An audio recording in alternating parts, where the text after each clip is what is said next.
right before his third birthday, when most of this stuff started happening. We walk by this huge poster of Babe Ruth, and he waves his little bat and says, "I don't like him. He was mean to me." And we're in an elevator, and he says, "This elevator kind of looks like a hotel." And I was like, "Yeah, it kind of does." And he says, "When I was a tall baseball player, I used to stay in hotels every night." Welcome to the Curious Soul Podcast. I'm Cristina Malavenda. And I'm Marty. We're two best friends exploring the deeper meaning of life and the moments that connect us all.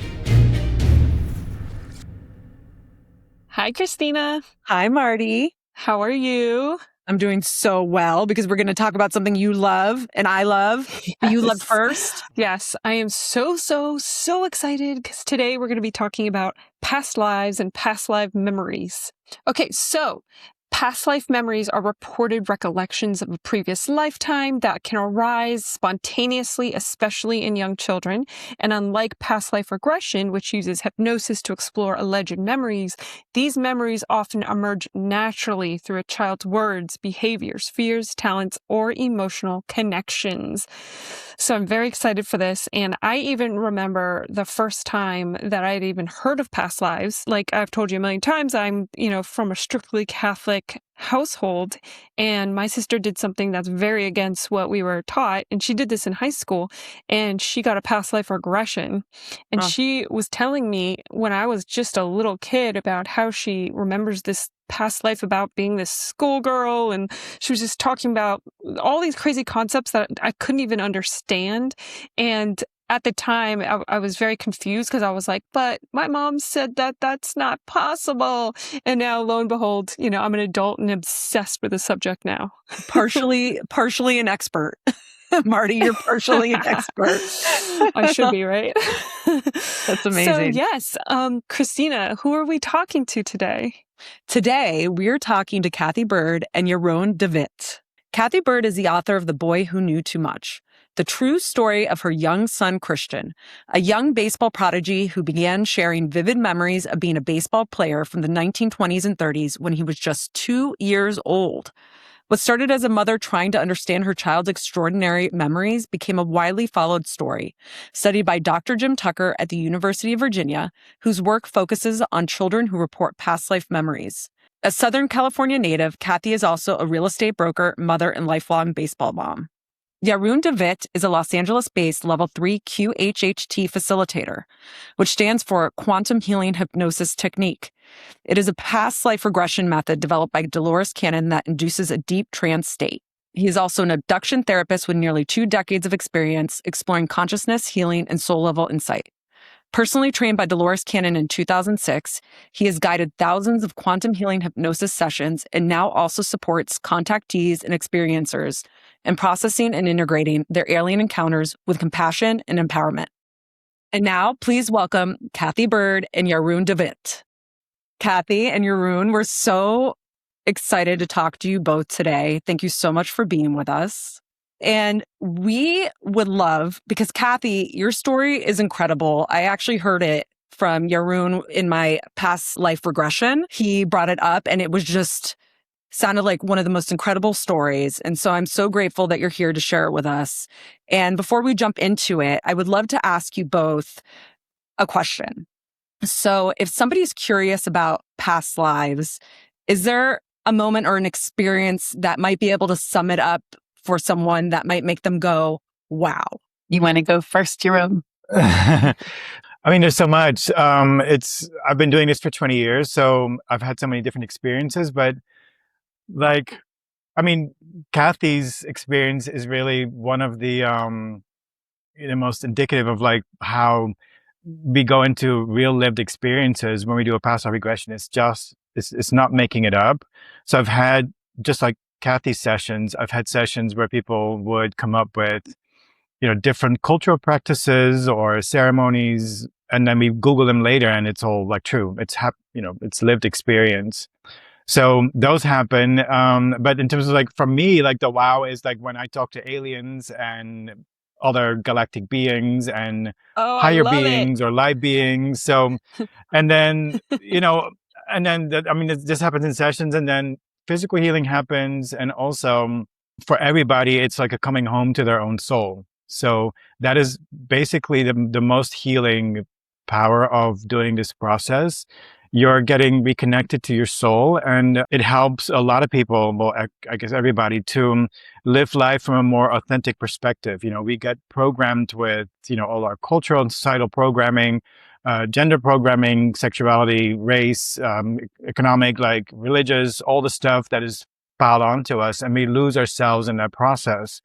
And so QHHT has a way of kind of recovering all of these bits and pieces, and people come out of it feeling lighter and more connected to themselves, and allows them to do life on their terms instead of like overgiving or people pleasing or using defense mechanisms or coping mechanisms. There are so many aspects to it, but I would say that's the one that everybody takes home from it.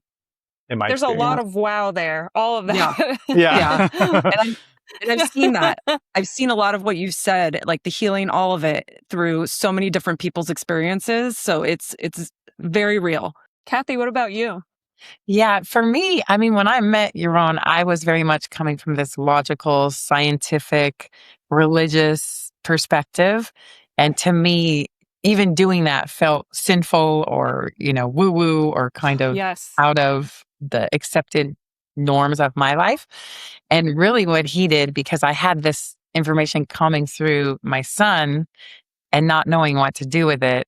And then meeting him was such a blessing, and doing the regressions with him, because it not only validated the things Christian was saying, but it also just provided like proof for me, because I was searching and seeking, and you were asking earlier about what would compel somebody to want to explore this stuff.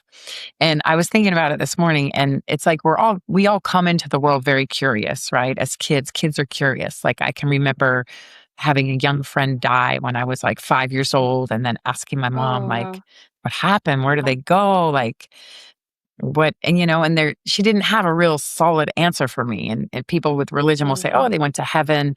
And so I think we all come in curious. And I feel like the goal in life is to keep that curiosity. So like, I love your podcast, because it's all about the curious soul.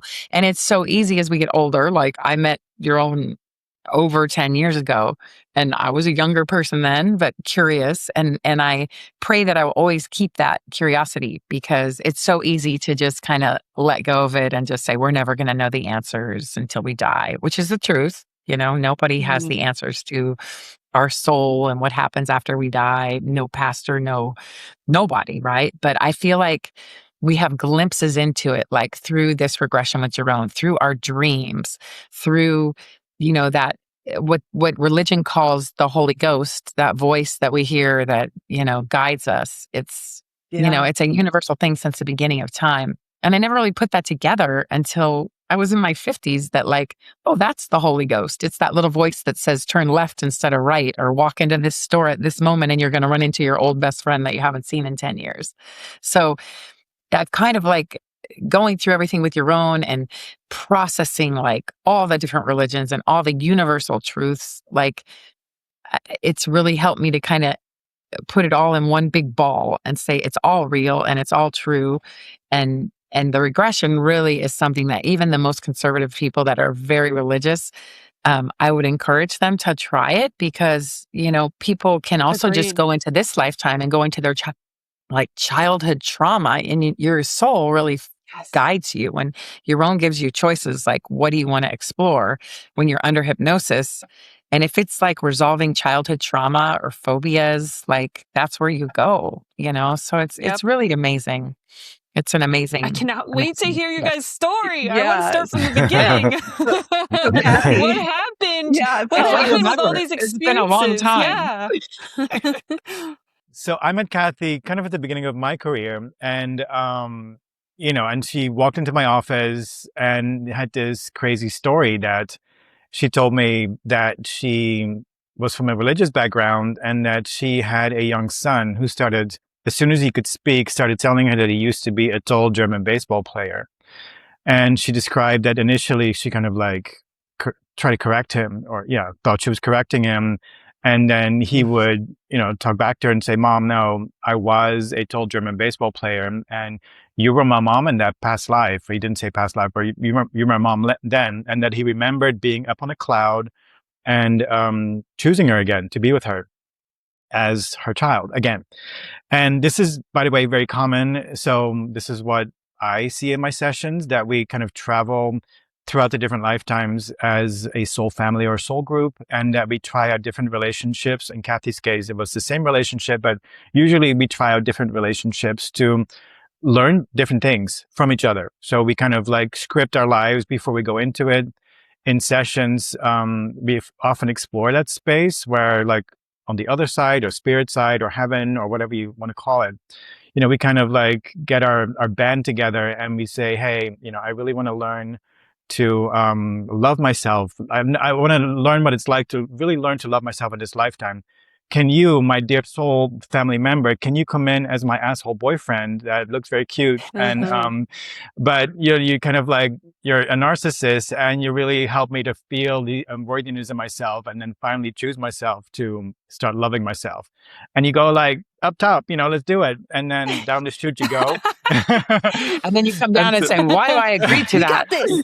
Yes, we got this. So, and then, you're in your life and you've forgotten about all of these things. And then, you walk into this, you meet this cute guy, and you get very attached and very crushed with, you have a crush on him.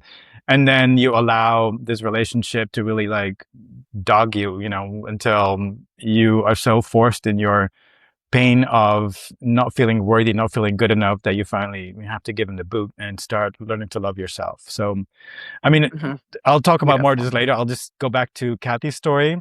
So, he told her that he remembered seeing her up on a cloud, or he was up on a cloud and saw her down on earth and would be with her as his mom again. And so, Cathy, then, what I remember before she came to me, she went to her pastor, and the pastor said, well, obviously he needs an exorcism, which of course, as a mom, you wouldn't put your kid through that. So she held off on that, and then contacted. Real quick, what age was he at this point? About 5 when I went to see Jeroen. He was maybe 5, maybe 6 or 6. And how often was he saying things like this before you went to the pastor? Good question. So as he was speaking, I was thinking where he came into the story. So Christian began at around 2 was when he was saying the things Jeroen was saying, like, I was a tall baseball player. I was tall like daddy. And I would say, oh yeah, one day you'll be a tall baseball player, because he was obsessed with baseball. He learned it from the neighborhood kids and was 24/7 hitting balls, having us play with them.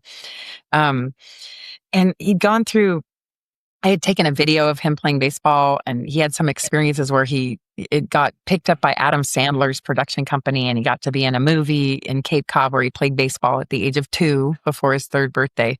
And that was kind of where we had these experiences where just, the serendipity of being in Boston to film this movie, That's My Boy, with Adam Sandler.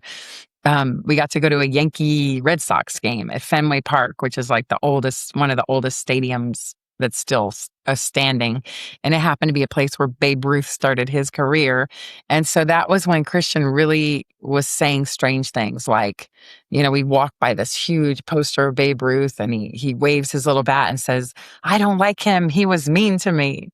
There was just these strange circumstances where this stuff would happen, and he was just right before his 3rd birthday when most of this stuff started happening. Then we got back from that trip, and we're in an elevator, and he says, this elevator kind of looks like a hotel. And I said, yeah, it kind of does. And he says, when I was a tall baseball player, I used to stay in hotels every night, almost every night.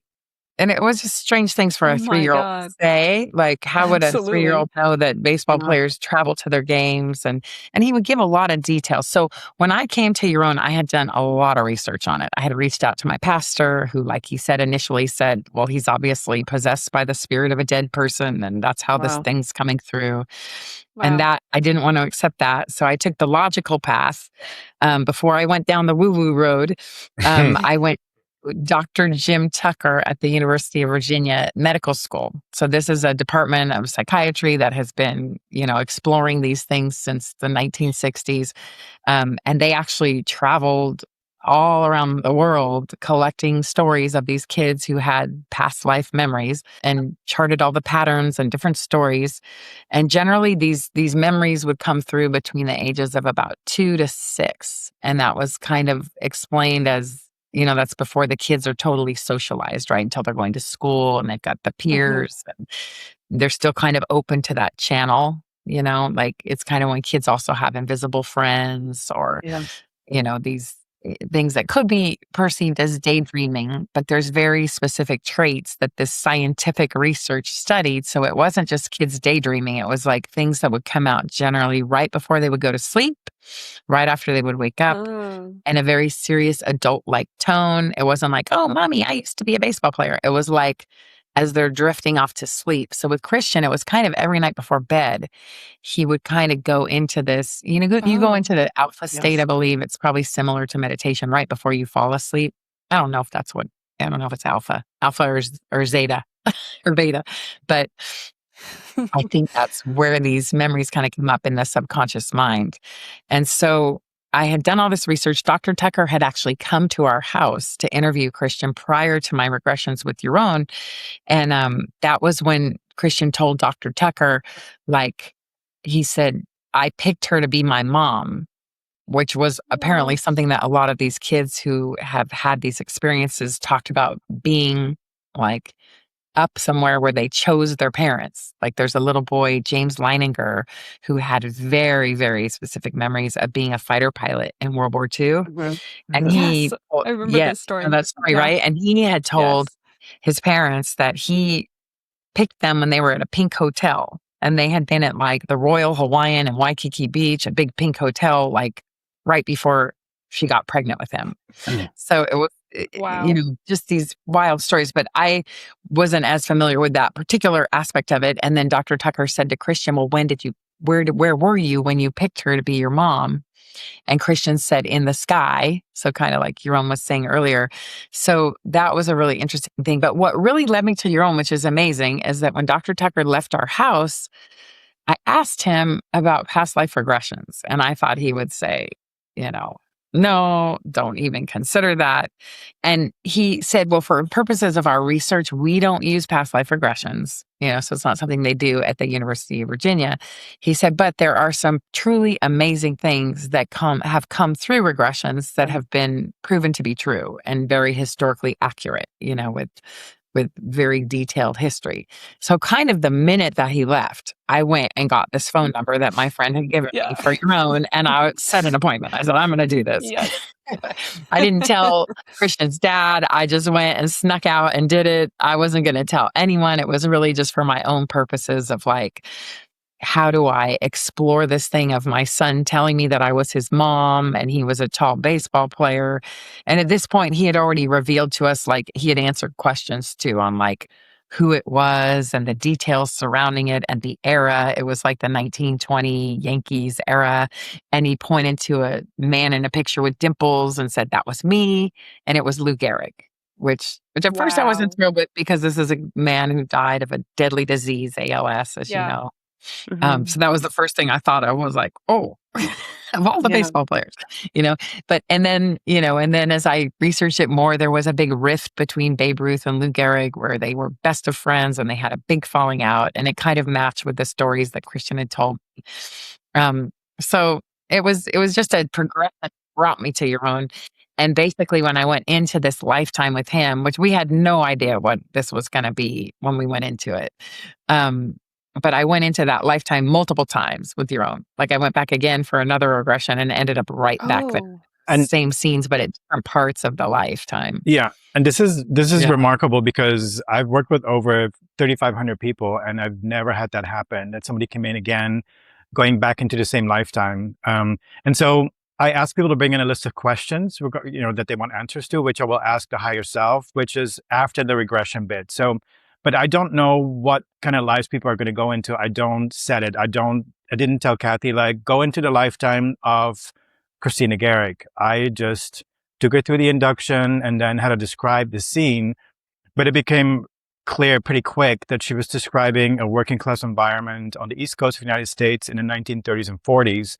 And luckily she had very detailed recall because this, as I said, this was the beginning of my career, and I had never had Oh. a client with a story like this. So I was a little suspicious of, What is this? like, did she research this? Like, is she just here for an ego Yeah. boost? Even though, when she walked in, I immediately liked her. We're both Geminis, so there was this quick, like, banter and laughter going, and she just has such a joyful disposition. It was so fun to connect with her. But throughout the first regression, I did a really good job in hindsight to ask about lots of mundane details that I was trying to Yeah. find things where the story would dead end that she couldn't have researched before. So when we were in the different scenes of the exploration, I would ask about like little stuff like, what utensils are you using? What are you wearing? What food are you eating? What else details? Like, what are you drinking? Are you walking to the stadium? Are you having any snacks? So all these details kept just spilling forward. And, I had to make it up on the spot. Like when we were exploring like an important day in her life, she described walking to the Yankee Stadium where she was going to see her son Lou play for the first time. And I'm trying to like picture it in my mind. Wow. Like, what can I ask about? And I was like, she's going to watch a game. She's going to have some snacks. So I asked about this and she goes, yeah, we're having like warm nuts. And I go, is it like burnt peanuts? Because that's my only reference I had. And she goes, no, I think they're chestnuts. And Cathy being from Southern California, she had never even seen a chestnut. And then funny thing happened when I asked her, are you drinking anything? She said, yes, we're having a cola. And this happens sometimes in sessions where like jargon or like vernacular from another time and another culture starts bleeding in, even to the point where people speak languages that they weren't taught or dead languages even that no longer exist. But so this started bleeding in. Yeah. Yes. And so I did a really good job at like asking about these details. I asked about the scoreboard, how score was kept, because I'm thinking That was it's not going to be digital like we do it now. And then she described this like a blackboard kind of thing with like rings at the top, and they would like manually like flip the numbers over to keep the score. And so And were you able to verify those details? Well, the next do you remember, day, Jeroen? the next day I was driving. You pictures of like the outfit. These are the shoes I described, and like and we were just my God. like, the oh next my day I God, was like we were both driving on the freaking out. freeway, and I get this call from Cathy, and she's like screaming and so excited, like, oh my God, I can't believe it. I found pictures of these things that I like, she kind of pulled out of her ass during the session. Yes. Yeah. It was crazy. It was really crazy. And the cola word, like words that you've never used before, and they just pop out of your mouth. Right. And the great thing about the regressions, I would say my number one, even when I went back for the second regression, I didn't go back to even explore the past life memories. My favorite part of the regressions is at the end, which you did one, Cristina. Yeah. Did you do one? Yeah. So you both did. Oh, wow. So you're familiar with it. My favorite part is the questions at the end. So sometimes when I have questions about like guidance, seeking guidance, I went to Jeroen just for that purpose. Like when I was getting ready to even think about writing a book, and one of my questions was like, should I hire a ghostwriter? And so really, I feel like there's no purer way than to be under hypnosis, and then at the very end, Jeroen says, "Okay, now we're going to talk to Cathy's or Cristina or higher self, right? And you're gonna ask these questions to yourself, and you're gonna answer them yourself, but you're really channeling like your higher consciousness." Yes. And so like some of the things that came through in that, because it said, and that comes through in a weird vernacular too. It's really amazing. So it said, like, I said, should I hire a ghostwriter? And the thing that myself told myself about the book was, if Cathy creates the time, we will give her the words. It was like that. Like the book will come through. If you create the time, the book will come through. And it's like the third person even. It's very strange, but it's really feels like divine intelligence coming through in those moments. And it's really helped me with like life decisions. So going back to that lifetime and having this whole, the mother of Lou Gehrig's, her whole childhood came through, the loss of children where I cried because babies were lost. And then after that regression, I ordered like death and birth certificates, and it confirmed how the baby died. And I had explained that to Jeroen, the time of year that the baby died. And yeah, it was really remarkable. I mean, like things that you would never find in a book, right? Like I had to go to New York and order the death certificate online. Incredible. And get it in the mail and call Jeroen. You won't believe it. Yeah. Why do you think that this lifetime specifically kept coming back, and why your son could remember these things? What was the importance of remembering it in this lifetime? So in sessions, I'm always looking for, it's usually a question that people bring in, and this is specific to QHHT, specifically that we talk to the higher self. And I'm the person asking, like Cathy's questions. She gave me a list of questions. I'm asking them to her higher self, so she doesn't have to switch between her like normal personality and her higher self. Asking about the Yeah. purpose is very important because it gives you like the soul's perspective, like your soul's perspective on why you are living this lifetime. And so it brings a lot of the experiences into perspective. And I was curious because I didn't tell Cathy to go back into the same lifetime, even in the other subsequent sessions. So I'm asking her higher self, like, why this is very fascinating, but why do we have to go back to the same lifetime? Why is it so important that we explore this particular lifetime? And so Yeah. it told me that we were doing this so she could verify the information that she kind of mined from the regression with living descendants and relatives of the Gehrig family, and that she would write a book about it, and that this book would be accessible to a larger group of people because it would have the subject of baseball, but also the story of how she verified everything, and that it would allow a larger like swath of people to consider that we are more than just this lifetime, that we are eternal souls having different experiences. Was it like that, Cathy? Oh Kind of my like God. I'm Yeah, Amazing. paraphrasing. 100%. Yeah, Yeah. 100%. And then the purpose of like Mom Gehrig and Lou Gehrig reuniting was really to like their relationship ended early, and Lou Gehrig's wife Oh. kind of kept his mom away, and this stuff came through in the regression, but it was like to like unfinished business, like to just really experience life again and in a human body. Do you feel that there's unfinished business from that lifetime that's bleeding over to this lifetime? And are you still trying to resolve Yeah. that? Well, you know what? Part of it was really just to enjoy the good times. And like I've experienced this baseball mom life. I'm still doing it. He's in high school now and he's pitching, and he got a college scholarship to play baseball at Fullerton after he completes Oh, high school. congrats. Yeah, in 2027. So that's exciting. So really just reliving the good times. And that was one of the big things that came through was like, we if we choose, like Jeroen was saying, we choose to come into this lifetime, this classroom of life, right? In these physical bodies, time and space that we don't have when we're in the spirit realm. And there's tests and it's not easy, but really there's also things that we can only enjoy in a physical body, like holding the hand of a loved one, eating an ice cream cone, like these simple pleasures that are so important, like swimming in the ocean, like these the simple things. Like it seems like that can't be the purpose and meaning of life, but really the connection with other people, the reconnection of souls, like Jeroen was saying. A lot of these kids that come through with past life memories, like University of Virginia has documented about 3,000 cases, and a lot of these stories are kids that come back into the same family. So a little kid will be in the car and say, "Oh, mommy, I remember when we went there to this thing," and have specific memories. And it was like their older sister who had died, who had had that experience.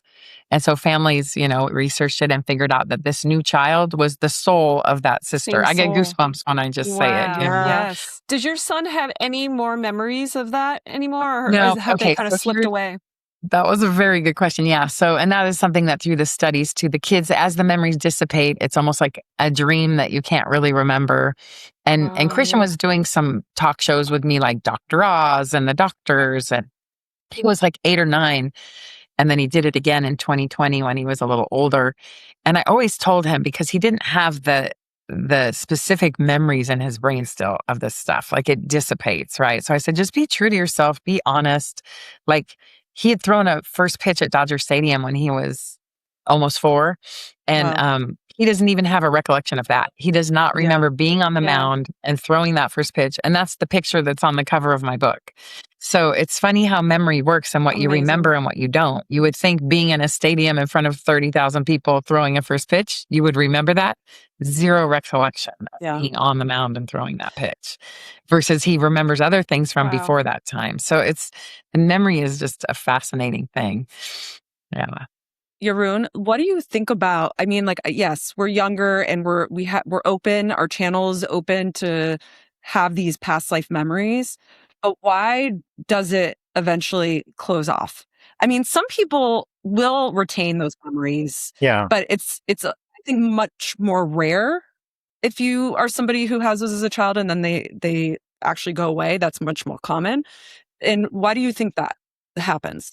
Yeah, this is because we are basically told who we're supposed to be by, society, parents, peers, culture. We come in knowing what we are, which is a part of source consciousness. And we know who we are sort of experientially. I can't say it, experientially. But then, Yeah. That was right, yeah. I got it right the third time. But then, our programming start, like we get boy programming, girl programming, we get religious programming, cultural, societal programming. And really the message in all of that programming is that, or how we perceive it, is that we're not good enough just the way we are. And we kind of lose touch with all these parts of ourselves. And, the kind of mold or construct that we're giving as what a human being is or is supposed to be doesn't include those type of experiences of other lifetimes. We haven't evolved to where we can, let a child just develop on their own terms and in their own space and really acknowledge it and validate their experience. Instead, we're kind of still in our survival-based approach to life. And so as parents, we try to give them all the tools to survive on this planet. So, and that doesn't include all those more other dimensional experiences. So, yeah, once a socialization happens, I'm putting it in between air quotes because to me, it's really this is trauma that happens to us. Even well-meaning parents, that just try to bestow this survival-based training onto their child. Really, what we're doing is we're kind of cutting off their connection to their eternal self.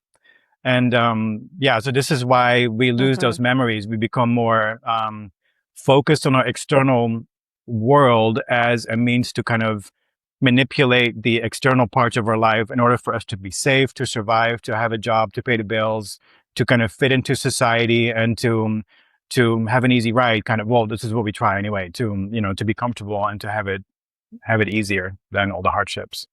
Yeah, but that's why we lose access to that. And you see this happening when people in later life, when they go through an awakening and they do a session like QHHT, or they have other experiences where they reconnect with that part of themselves and they start to explore it.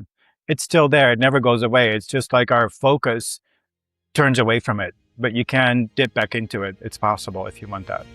Before we keep going, if this conversation is resonating with you, please take a second to like, subscribe, or share it with someone who might need to hear it. It really helps us reach more curious souls, and honestly, this is exactly why we wanted to create this show. Yes, and if someone came to mind while you were listening, send it to them. They might be meant to hear this too. We discussed the purpose of Christian remembering that past life, but for most people who don't have those memories, for me, somebody who's really open to all these things, I have a 5-year-old. And so her whole life, I've been really listening just to see if there's that potential. And there's never really been anything that has been kind of leaning in that direction with her. So I just wonder, why it's some kids and not others. On the scientific side, when they research these past lives, a huge percentage of the souls that come through as children with past life memories, their lives ended early or prematurely by natural causes or unnatural. So a lot of traumatic deaths, and they come back through with the memory of that sometimes. Wow. Like Christian remembered, when Dr. Tucker said, "How did you die?" He said, "My body stopped working," because he had ALS and ultimately died because he couldn't breathe. So it's that would be the answer to that. And so I think the normal soul, not the normal soul, but the average, it's not a high percentage of kids that come through with this past life memory, but there is a scientific explanation kind of. I've heard that it's possible when the life ends earlier than you're supposed to, there's a trauma there, and then they enter into a body sooner than the healing process allowed. Is that possible? Could be. Have you heard That's that? quite possible, right? Because they're just hopping right back in. They're not really. Yeah, I totally believe that. It's interesting with religions, how religions don't really say our souls are in heaven before we're born, but what Mormon religion has that. is really interesting. And they probably got it from some ancient Eastern religions, But I always find that kind of interesting that like Christians are like, no, your soul is like born at birth and then you go to heaven, And none of us And that's have it. the real answer. But I think doing more of these soul explorations, I think Jeroen's seen it so many times that he pretty much Yeah. has a pretty good idea of what happens when you die and when you're born and all of that. Yeah. Yes, tell us. So, Yeah. I mean, first of all, there's no hell. Like hell, there's no hell at all. Hell is a total lie that was created to control people. We are all part of Source. Everything is. And so when we leave our bodies, we just experience ourselves as eternal consciousness. And if the life has been hard, you kind of go to a resting place. That could be either like a velvety blackness, like a space of a void or nothingness, where there's nothing there except for you. And when I ask people, what is this about? Why are you here? What are you doing? Oh, I'm just coming back to myself. I need to heal from the lifetime that I just came out of because it was hard. So even people who've done horrible, horrible things heal there? Or what Yes. happens? From the perspective of the soul, it's such a different perspective than when we're in the human lifetime. Doing horrible things in this life, it seems to be all scripted as well. And with consent from the souls that are being impacted by all this horrible stuff. So, and this is because Earth School, in a way, like for consciousness to experience itself, Earth is a very specific arena to do this in because we have the three-dimensional experience and we have the illusion of being cut off from Source and from each other, that we're all separate.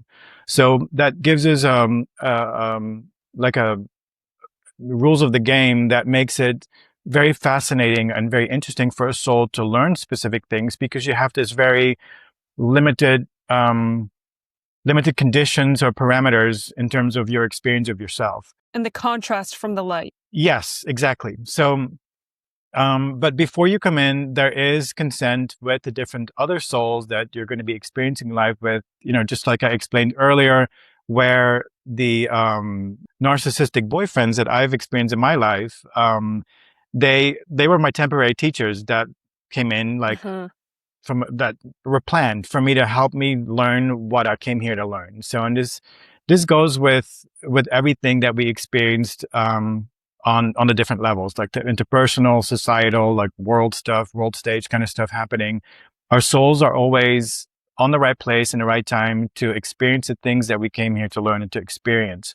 And it's all Source, and it just looks very dire sometimes because that is part of the aspect of this three-dimensional experience. There is this balance between the good and the bad, or the light and the dark, and it is needed because it helps us to expand in consciousness. If you think back at your own challenges that you've had in your lifetime, and if you've processed the experience coming out of it, you're a different person. You have accessed different experiences, with the horrible stuff that happened in my own life. Looking back at it, it really helped me to turn my attention, my focus back to me as a soul instead of being sort of externalized, like defer for my sense of validation and power to my environment or other people or society. It helped me to become more present with who I am and as an eternal being, and to do life on my terms, which is very positive. So, this is why we experience those things on Earth, but it's all been scripted and kind of opted into. Oh, well, I was going to go back to the question about like, why do some kids have this memory and why some others don't? Like my perspective on that is that, we all have different purposes to walk, and so we have different scripts for our lives. And so for some kids, the purpose might be that they're here to inform their parents and their culture, their local space, their people, that for people to start thinking, just like Cathy's book, about that we are eternal instead of just being in this lifetime. There is a purpose to it. Like our souls seem to cherry pick the experiences and the aspects from other lifetimes to bring into this lifetime, to have a very specific experience and to walk a very specific path with a specific purpose, not just for ourselves, but also to influence the people around us. I also just want to add that, my husband, who does not believe in any of this stuff, when I tell him this stuff, he gets really discouraged because he's like, how could it be scripted? I don't want to live in a script. We make movies, but I don't want to live in a movie. And I'm like, we still have free will. You We do. can feel these feelings and go towards them, or you can say, nope, I don't want any of this in any Definitely. moment. So I just wanted to add that. Yeah, No, you that's totally great. can. Yeah. Did you also use the regressions to heal yourself from the traumas that you had experienced from these narcissistic boyfriends? Well, yes. Yes, I've had my own sessions done. I've had like 14 or 15, but my Wow. healing journey started way earlier before that. I had a really rough sort of awakening in the late 90s, and that really forced me to dig in deep and to recover my own sense of self. So I used therapy, somatic therapies, bioenergy, Reiki, all kinds of energy therapies, self-healing, self-inquiry. And as I was doing on that journey to heal myself, I became this fascinated with these processes and felt the benefits of doing all this inner work. And so I wanted to be able to help other people do the same thing for themselves. And then in 2006, I was getting a healing at a friend's office, and they had this book laying on their coffee table that had an alien on the cover, and it said custodians. I was like, that's interesting. So Yes, I read that. Yes. I started leafing through it, and I was like, wow, there is a lady out there that regresses people into these crazy past lives that connects them to other experiences in consciousness. And, her name is Dolores. And I devoured the book and then ordered the other books, and then figured out that she was teaching at the time in the Netherlands, which is where I'm from, like 3 months away from the moment that I found this book. She was traveling the world teaching, and so I signed up for her class, and I was so excited. And it was such a learning moment for me because I felt like I never belonged. I didn't feel good enough, and so I was just trying to fit into work life, student life, relationships, but it all felt like I was like doing drag, like I was putting on stuff that wasn't really me, until I entered this class, and I was totally focused, totally joyful. I was like absorbing this lady's information and just her spirit to the pores of my skin. Like I was inhaling it. I was so focused. I have a bit of ADHD, and I always blame myself for it, but I'm really laser focused when something is really interesting to me, and then I'm totally not interested in doing any of the other stuff that I don't care about. So, and then when I had this certificate, I just couldn't wait to do this because I loved it so much. So all the other healing work that I was doing on other people, it kind of slowed down for me to focus on this work. And then when I met Cathy and then her book came out, that was really a boost for my career to be able to switch out of jobs just to pay the bills, to be able to do this work full time. This is like been going on, for almost 10 years. And I love it. It's like, I'm going to do a session after our interview, and I can't wait to hear what kind of stories are coming out. Oh, that's so exciting. This last year was one of the most difficult times in my life. And instead of like saying screw it to my spirituality and all these things that I'd been really tapping into, I leaned in really hard. And that pushed us in this direction, Marty and I, to start this podcast and to have these conversations. And what's been really fascinating is that in every single conversation, we're picking up little puzzle pieces. So there'll be a puzzle piece here, a puzzle piece here, and everything starts to build on each other. And, it's like for your story, Cathy, it's these elements of the past life, and then you go and you verify it. You're looking it up and you see, well, that makes sense. That makes sense. That makes sense. And so I think like the more that we have these conversations and tell these stories, like hopefully they'll like inspire somebody to be like, oh, I see that little piece helped me here. That helped me here. And I think Jeroen has a really amazing position because he gets to hear these stories every single day. The amazing thing about Jeroen too, it's like you can hear all the stories in the world or read my book and go, oh, interesting. But it's like until it happens to you, like both of you experienced it firsthand. Yes. And even if you get your husband in there, that would be amazing because that's what I'm trying to do. I'm going to book where one he's with like, you, Jeroen, for my husband. yeah. And really that's what led me to write the book was, and the proof that came through. One thing, the grand prize at the end was that the very last regression. I went into the last couple of years of Mom Gehrig's life, and Jeroen had the consciousness to ask, do you have any personal belongings? And then I described like exactly these things I had and this jewelry. Like I'm just watching, I'm just watching this movie in my head and telling him what's happening. And I described some specific jewelry, the charm bracelet, and basically told him at a watch. And then I tell him that I'm going to give it to these kids that live in the house. And I described the children.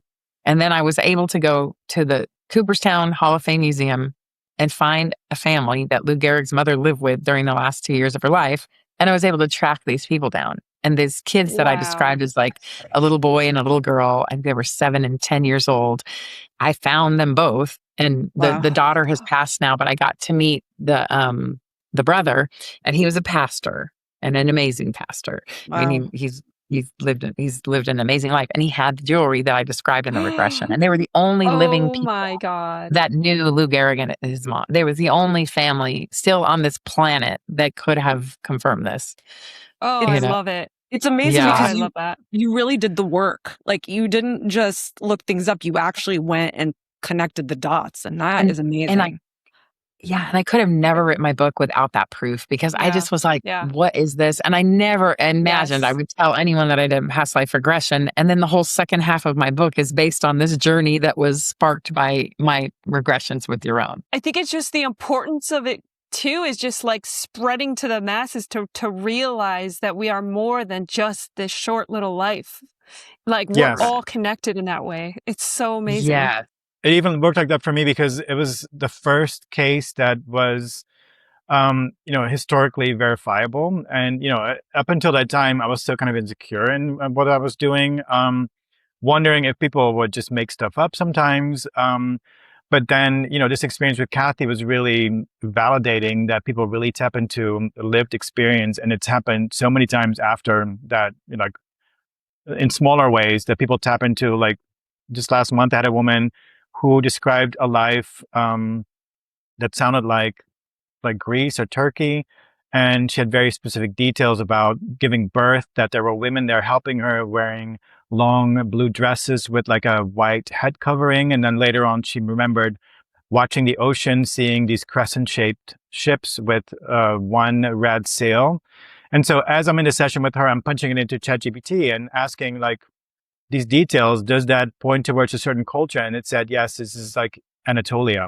And then I was able to verify that with her, without telling her, hey, are you in Anatolia? That's like, so cool. Yeah, like stuff like that happens all the time now. And so it's really, it's changed my view on who we are as people, and what life is about and who I am over the years drastically, to where now, I really know that we're all eternal. I don't fear death at all. I mean, I don't want to suffer, of course, but when it's time to get up and leave, then it's time for other adventures. It's not like there's nothing there.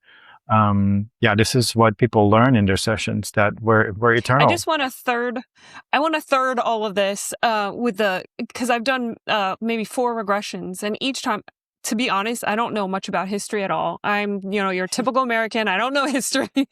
And I'm very visual. And all the different lives I've seen, I see outfits very, very specifically, the cars or no cars. And every time after a regression, I'm looking up on Google and I'm like, all right, this is the year. This is what I saw. I was a slave. I saw the clothing. And it was like matching exactly what I was seeing in my regressions, which was so crazy because I don't know history, so I don't know what people are wearing, but it was just like another confirmation that this is real. They wore those things in that time. This is what the architecture looks like. I didn't know any of that stuff. So just thirding all of that. It's awesome. It's amazing. I want your husband to go. Tell him that's my wish. We should make Christina's husband. He can go into his childhood. I have seen in both of my past lives that I'm married to my husband. And, like the first time I did it with Jeroen, I thought like, okay, yeah, he's my husband. And it's like that knowing, right? That it was somebody who didn't look like him at all, but I knew it was him. And then when I did it again, I knew it was him. And it's almost like, am I just like making that like an easy choice? Like, what is that? And we just talked to somebody who could read auras, and she said that my husband and I have lived many lives where we're married. And I said, oh, yep, that's exactly the There evidence that begin. I've had Yeah, up to the and moment. yeah. So Wow. it's like when you keep doing these things and keep having these conversations and you keep being curious and you keep leaning in, Curious. like things start to become, to me, They start like confirming. evidence or proof that there's something more than what we take as a reality, like on the surface. Yep. Yes. And so if we can explore and examine and question, we might start to see something that is deeper. I'm so glad that you're doing this podcast, being accessible to more people to have that experience. Yes. Absolutely. Yes, I hope so. I think this is just going to open up consciousness. And I know that you were saying that you're also speaking with people with Dolores Cannon and the custodians. I'm sure a lot of your clients also see existence on other planets.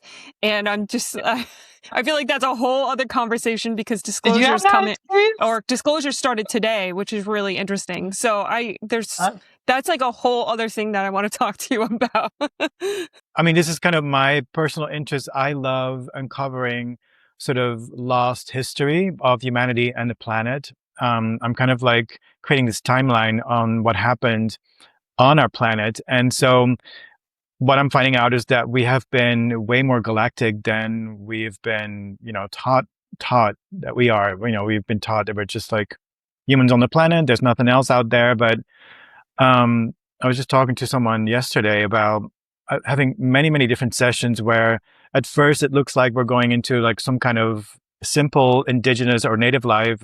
And then, moving to an important day, I asked them what's happening. Oh, the sky people are visiting. Tell me more about the sky people. Oh, they come from Pleiades or from somewhere else. And actually they, we are their descendants. We were hybridized with the kind of this stock species that was on planet Earth with their DNA to accelerate ascension or to accelerate evolution. But they're still visiting us and they're imparting knowledge onto us about like how to work the land, how to take care of ourselves, stuff like that. I've had so many sessions like that, and sessions from the perspective of these aliens that would go and visit Earth and kind of take samples and figure things out and see how it's going, and also advance the species. I mean, both kind of the positive, but also like the negative, if you want to call it that. Where Earth seems to have been designed as like a Garden of Eden for souls to have a vacation lifetime. And then this negativity arrived on the planet, and that allowed for a very different soul journey on this planet through ego, through materialistic sort of identification. And so this is kind of the last throes that we're in of that whole development. It's changing now. We're kind of waking up, and kind of the darkness has kind of taken hold. It's out of balance. So the balance is being reset to where we're now reconnecting with our divinity or soul sourceness. And in doing so, we're uplifting the harmonics of human frequency on the planet, and creating from more like source or like connective and loving experiences. Yeah. I had in my past life, my second past life, I was living on another planet.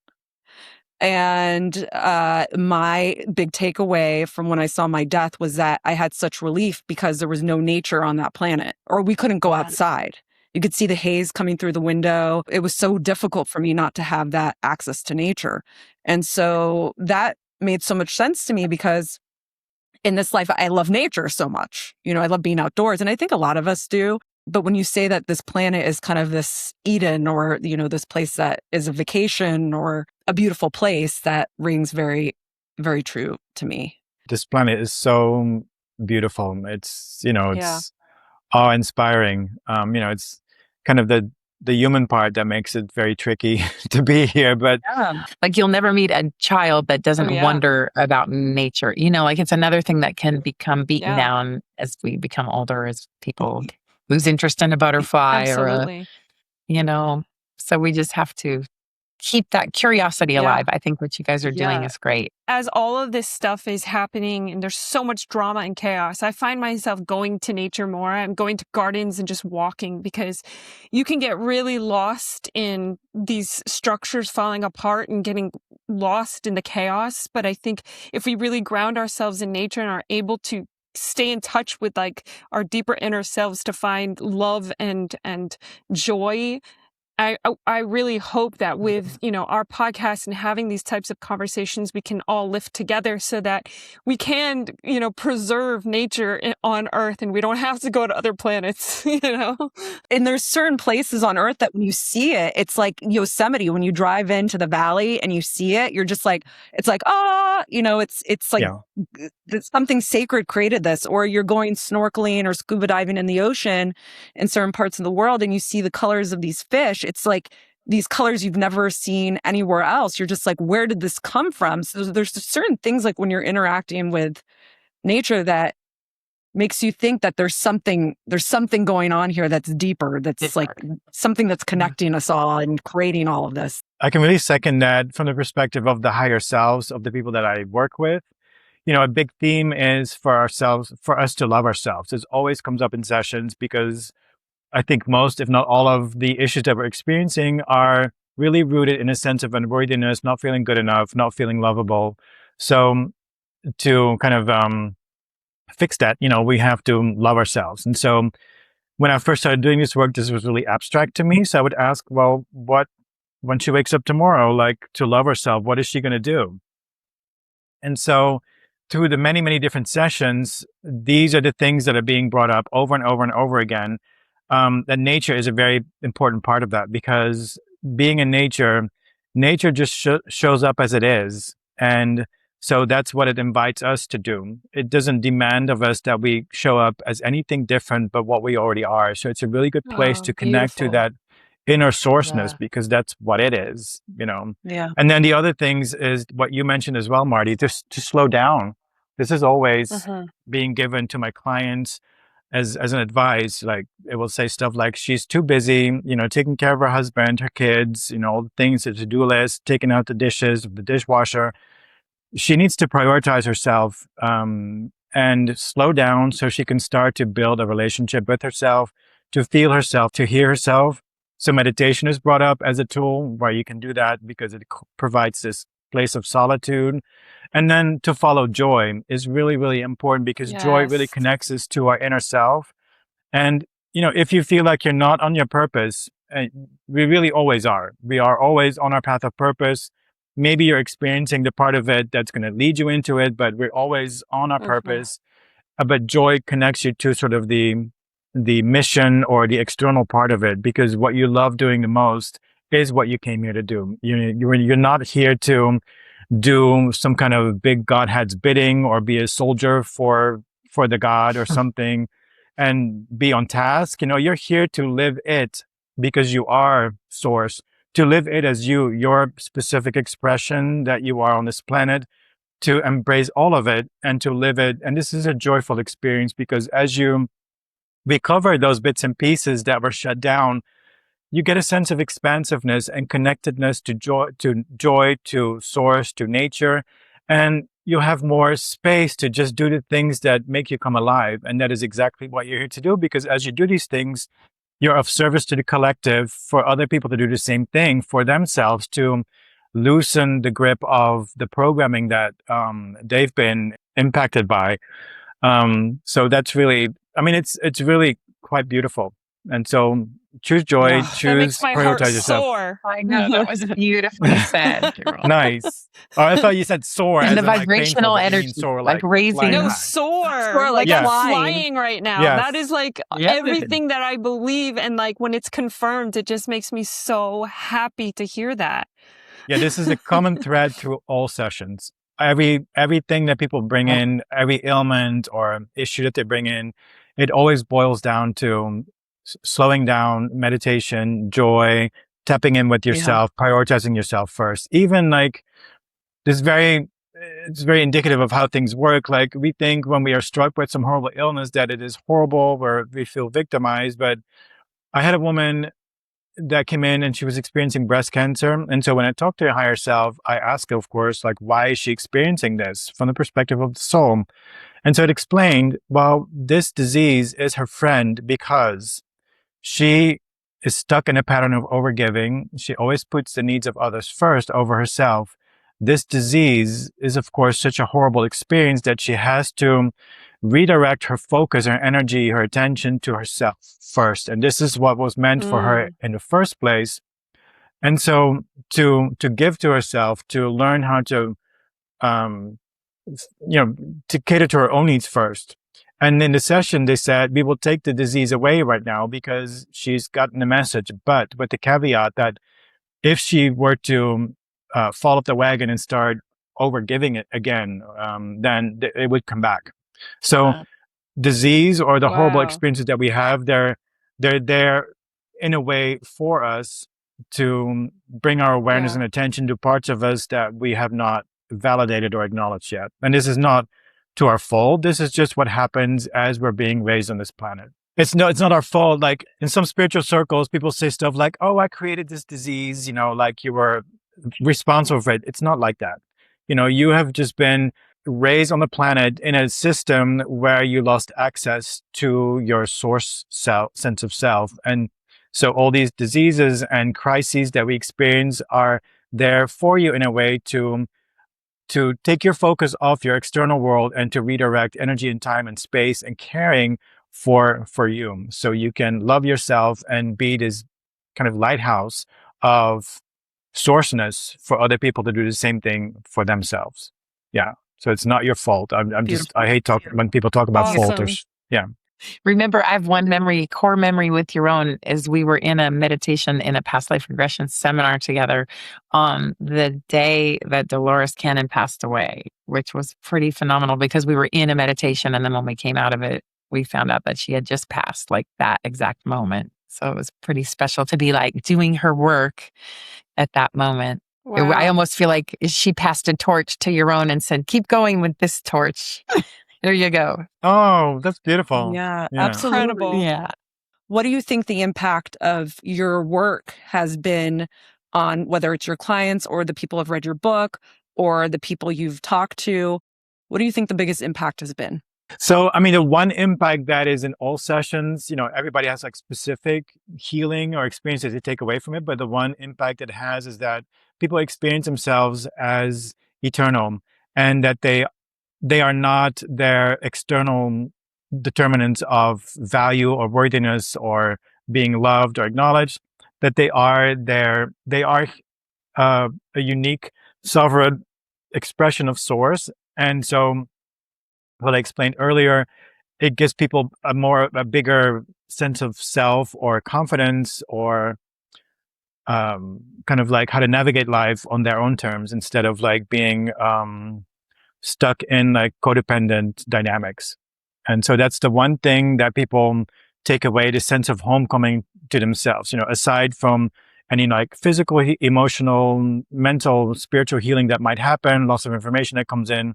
But that is the one thing that is part of every session. Cathy, what do you think has been the impact that you've had on people? I would say writing the book, I mean, the obvious one is other parents that are going through it and have questions. So I do get parents that reach out to me saying, what is this and what's happening? So I think I can help validate people's experiences in that way. But one of the biggest things is, for me, that proof of finding that family and the jewelry is really what came through to me is what you're almost saying too, is just that our souls survive death, that we are spiritual beings in a physical body. And so it's really, I think, help people that are grieving the loss of a loved one, because it gives them, by seeing this experience, like, wow, I can be reconnected with this person. I'm always connected to that person, even if they're in a different spiritual realm than I'm in, because there's nothing more lonely than losing a parent or losing a child and feeling like they're just gone. And I think when you can establish that spiritual connection in your own mind and soul and spirit, it's really healing for people just to feel connected and that person is always present for them, It's beautiful. Do you think that there's a takeaway from our conversation that is important for our listeners to focus on?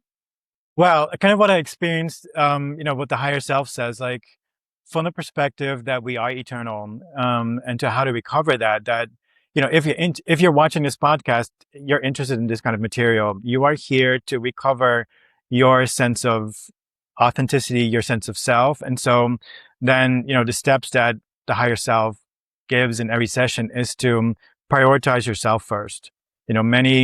Many of you healers, light workers that are tapping into this podcast right now, you have been stuck or you've experienced dynamics of overgiving, overcompensating, different coping mechanisms of being so different, feeling like you don't belong on this planet, or just like societal programming that based on gender or sexuality, that you're not good enough and you have to overperform or overprove yourself in society.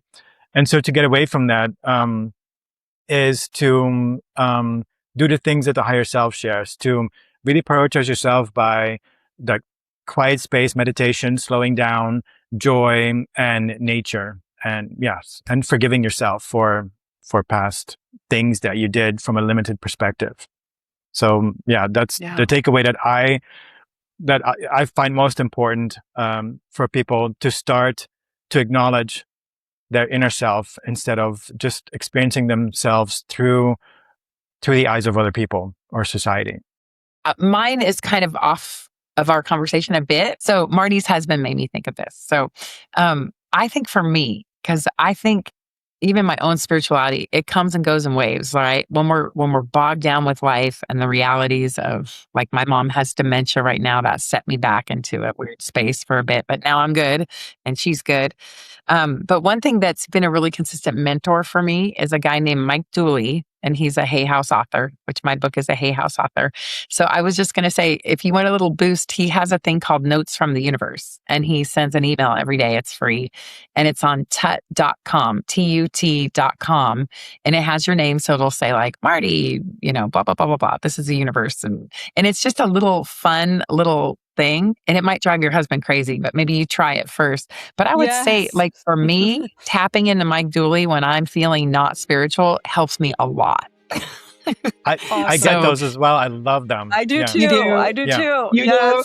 Okay. I don't know why I thought of that, but I just thought I'd throw it out there because it's a really practical, everyday, and I was introduced to him when I was in Bali writing my book. All my writers that I was there with were young and cool young girls, and they were like, "Oh, Mike Dooley," and so it's just stuck with me all these years. Okay, I will find that, and I'm going to send that to him. This has been an amazing conversation. You guys have just inspired me, opened my mind. I feel like I'm on fire right now, and I'm so excited for people to hear this. Please like and share. And you can subscribe at thecurioussoulpodcast.com for all things curious.